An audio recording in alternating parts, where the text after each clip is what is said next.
Be'ezrat Hashem, nous allons essayer de commencer l'étude du Sefer Etz Chaim. Nous allons commencer par le Sha'ar à Klalim. Alors les principes généraux, ça veut dire la porte des principes généraux, des généralités. Alors c'est le même principe que pour le Sha'ar Gdusha ou pour tous les Ktivei Arizal, aussi le Sha'ar Gilgulim. Le but de la manœuvre, c'est de s'attacher à Hachem, c'est pas d'avoir des connaissances. Donc c'est les Shemi Hutkucha Beru Shrinte. C'est donc de devenir une Merkava. Et d'ailleurs, le début du Etz Chaim va expliquer qu'est-ce que ça veut dire devenir une Merkava pour Hachem. Il va même dire que c'est le but de la création par Hachem des créatures et du monde. Keshe'ala bertsono ilbarer, lorsqu'il s'éleva dans la volonté de l'Éternel, Kadosh Baruch Hu, béni soit-il, béni soit son nom, de créer le monde pour le bien de ses créatures. Donc vous voyez que déjà, la première phrase du Mahou, qui en fait est le Rav Chaim Vital, que nous suivons, parce que le Arizal a eu d'autres élèves. Il faut savoir que tous les autres élèves du Arizal n'ont reçu un enseignement que pour eux-mêmes, mais pas pour le transmettre. Alors que le Arizal a dit au Rav Chaim Vital qu'il fallait transmettre ça. Eh bien, la première phrase, c'est « Keshe'ala » lorsqu'il s'éleva, « Birtsono » dans sa volonté. Et on va aujourd'hui commenter ces deux mots, puisque c'est vraiment le principe fondamental de toute l'étude de la Torah. Toute l'étude de la Torah doit être de faire la volonté d'Hachem. Et en fait, la création du monde, c'est une élévation de on ne sait pas quoi, mais dans la volonté d'Hachem, Idbarer Shemo, de Hachem, que son nom soit béni. Donc en fait, on ne peut pas nommer Hachem d'une autre façon que par son nom, mais on voit bien ici que Hachem n'est pas son nom, puisqu'il a un nom, il est autre chose. Et ici, on parle de quoi? On parle de la volonté d'Hachem. Donc il va bien falloir donc comprendre que le fait de la création du monde, c'est une émanation de la volonté d'Hachem. Donc, dans un monde de Séphirot, on dirait le Keter, parce que le Keter, c'est la volonté, et plutôt la partie extérieure du Keter, donc la Hitzoniut à Keter. Mais on n'a pas le droit de parler de la Hitzoniut à Keter du Etzem. On n'a pas le droit. Le Ben Ishraï met en garde contre ça. On n'a pas le droit de dire le Keter de Ensof. On ne peut pas dire ça, puisque dans l'Ensof, comme toute la Chassidoute l'explique, il n'y a pas de Séphirot. Donc quand on emprunte un langage comme ça veut dire qu'il va émaner du Ensof. Alors là, oui, il y aura des Séphirot. Donc quand la Chassidoute elle va dire le Keter du Ensof, alors ça voudra dire ce qui émane comme volonté du Ensof, mais ce qui émane comme volonté qui est comprise par nous. Donc le Keter du Ensof, en fait, c'est le Keter de Hatzilut, mais c'est pas le Keter de Ensof Mamash. Ici, on va parler vraiment de la volonté. Birtsono idbarer shemo, leboret haolam, kede, lehetiv les Borav.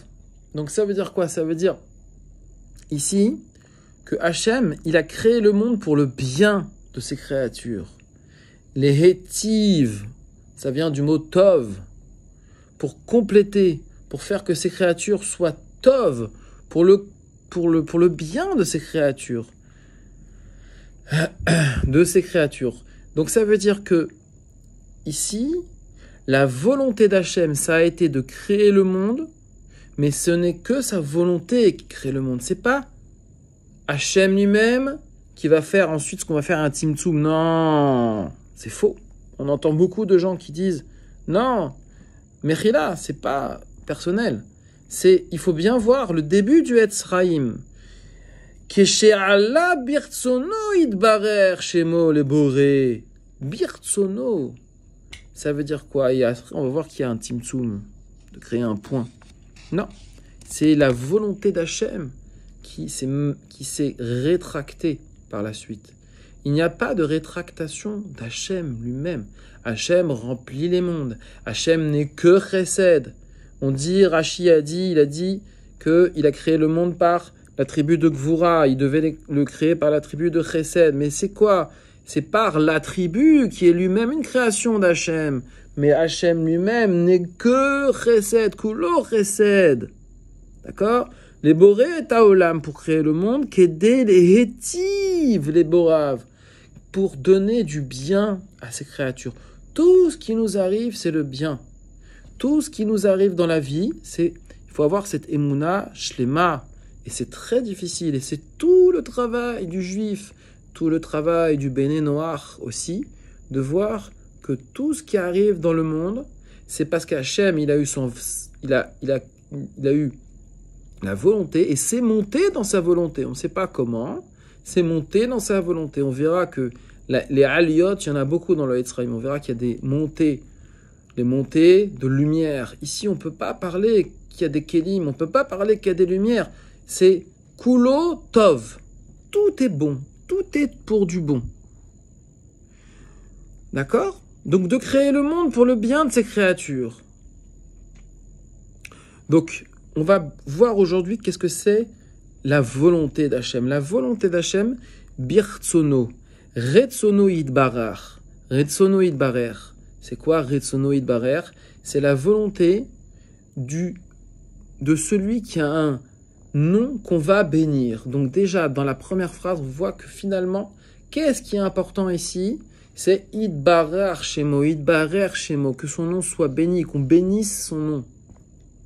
Parce que la volonté d'Hachem de créer le monde, c'était pour que on puisse bénir son nom, pour que nous on l'appelle. Si le Harizal, il a dit cette phrase-là, c'est parce que lui, il a été créé. Parce qu'il a été créé pour dire Idbarer Shemo. Et pourquoi? Pour notre bien. Les hétifs, ça veut dire quoi? Ça vient du mot Tov, Tova. Donc tout est pour le bien. Que ça soit les Shmitot, on a eu des discussions sur tout ça, que ça soit les dinim, que ça soit les épreuves, que ça soit tout ce qui se passe, c'est les hétifs, les boraves, pour donc donner du bien à ces créatures. Et c'est sa volonté qui a donné ça. Qu'est-ce que c'est la volonté d'Hachem? C'est le point de départ pour tout ce qui va découler, c'est-à-dire la pensée, les émotions et l'action. La volonté, c'est le point de départ de tout. Donc c'est pour ça que le Etz Chaim, il commence par ça. Pourquoi? Parce que nous, ça nous donne un moussard, nous, dans notre vie, on doit avoir la volonté de dire Idbarer Shemo dans tout ce qui nous arrive. Nous, dans notre vie, on doit avoir la volonté d'étudier, on doit avoir la volonté d'approfondir, on doit avoir la volonté de faire sa volonté à lui qui est la halacha. On doit avoir la volonté de faire sa volonté à lui qui est de connaître Hachem, donc d'étudier la Kabbalah. On ne peut pas étudier la Kabbalah sans étudier la halacha, parce que ça voudrait dire ne pas avoir des kelim pour mettre à l'intérieur sa volonté. Et en même temps, on ne peut pas non plus étudier la halacha sans étudier la Kabbalah. Ça voudrait dire avoir des kelim vides. On n'achète pas des bouteilles d'eau sans huile, sans eau au supermarché. De même, on n'achète pas de l'eau sans bouteille. C'est l'un avec l'autre. Et je finirai par ça.